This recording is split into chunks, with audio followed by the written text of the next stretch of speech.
बिहार में सरकार में साथ है, हर दिन एक साथ उठते बैठते भी हैं, नीतियां भी बनाते हैं, लेकिन दो पार्टियों के बड़े नेता एक दूसरे के खिलाफ सोशल मीडिया पर उलझे हुए हैं, वो भी कुछ ऐसे सवालों को लेकर जो अब व्यक्तिगत होता चला गया है। नमस्कार, मैं हूं इंद्र मोहन, आप देख रहे हैं बिहार तक। बिहार में बीजेपी और जेडीयू दोनों सत्ता के भागीदार हैं, दोनों साथ साथ सरकार में, लेकिन पिछले कुछ दिनों से देखें तो दोनों पार्टियां कोई भी मौका नहीं छोड़ती एक दूसरे को नीचा दिखाने में, बल्कि एक दूसरे की टांग खिंचाई करने में। और इसमें शामिल हैं इन दोनों पार्टियों के दिग्गज नेता। सबसे पहले बात करें बीजेपी के प्रदेश अध्यक्ष संजय जायसवाल की। संजय जायसवाल कई मुद्दों को लेकर सरकार को घेरते रहे, जबकि वो खुद सरकार में साझेदार हैं।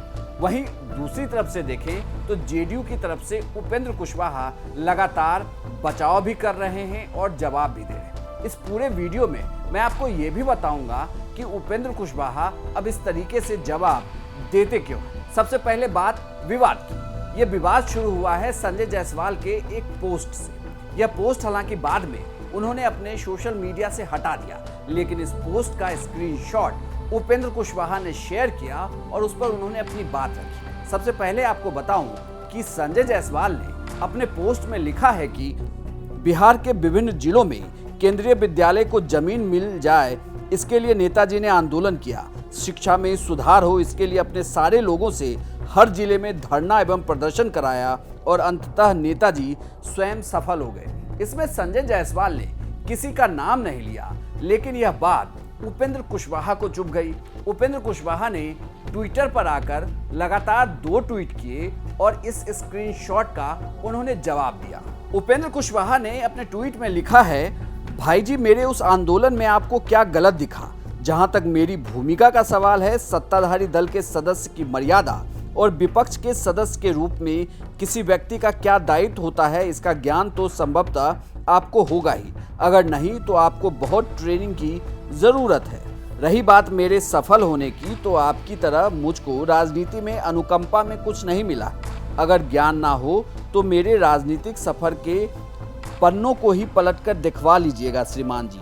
मेरी जिस सफलता की आप बात कर रहे हैं, उससे बड़ी बड़ी कुर्सियों को त्याग कर यहाँ तक पहुँचे हैं महोदय। उपेंद्र कुशवाहा ने इन 2 ट्वीट के जरिए संजय जायसवाल के जो सोशल मीडिया पर पोस्ट था उसका जवाब तो दे दिया, लेकिन ये एक बड़ा सवाल था कि यह पोस्ट क्या उपेंद्र कुशवाहा के लिए ही था? अगर उनके लिए नहीं था तो फिर यह भी सवाल उठता है कि उपेंद्र कुशवाहा ने इसका जवाब क्यों दिया। हालांकि बाद में संजय जायसवाल ने फेसबुक पर एक पोस्ट किया और उन्होंने भी उपेंद्र कुशवाहा ने जो उन पर कटाक्ष किए थे उसका जवाब दिया है। मैंने अपने जीवन में कभी किसी पर पहले व्यक्तिगत टिप्पणी नहीं किया।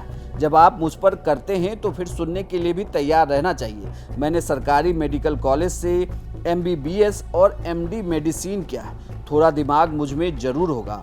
अच्छे सहयोगी रहिए। सहयोगी दल के सिद्धांत अथवा व्यक्ति पर टिप्पणी करना किसी के लिए भी लाभदायक नहीं है। अब आपको इसके पीछे का थोड़ा सा बैकग्राउंड समझना होगा। इसके पहले भी एक मुद्दे को लेकर संजय जायसवाल और जेडीयू के नेता लगातार उलझे हुए थे, बल्कि जेडीयू के दिग्गज नेता ने तो मानसिक संतुलन ठीक नहीं होने की बात तक कह दी थी। उसके बाद अब फिर से विवाद जारी है। इसके पहले भी संजय जायसवाल ने बिहार की यूनिवर्सिटीज में सेशन लेट होने को लेकर सवाल उठाया था, जिस पर जेडीयू की तरफ से लगातार जवाब दिया जा रहा है। लेकिन बड़ा सवाल यह है कि उपेंद्र कुशवाहा हर बार सीधे तौर पर जवाब क्यों देते हैं? तो इसका जब हमने बात की कुछ जानकार लोगों से जो राजनीति की समझ रखते हैं और कुछ पत्रकारों से, तो इनका ये कहना था कि दरअसल जेडीयू में उपेंद्र कुशवाहा की पोजीशन अब इसलिए ही रखी गई है ताकि उपेंद्र कुशवाहा बीजेपी के दिग्गज नेताओं को यह बता सके कि जेडीयू बीजेपी के भले ही साथ चल रही हो, लेकिन जेडीयू है, वह बीजेपी पार्टी नहीं है। मतलब उसका अपना एक स्टैंड है, उसकी अपनी एक आइडियोलॉजी है, और यह बात समझाने के लिए ही उपेंद्र कुशवाहा बार बार इस तरीके से जवाब देते हैं। आपको यह पूरी जानकारी कैसी लगी, हमें कमेंट बॉक्स में लिखकर जरूर बताइएगा और बिहार की तमाम खबरों के लिए देखते रहिए बिहार तक।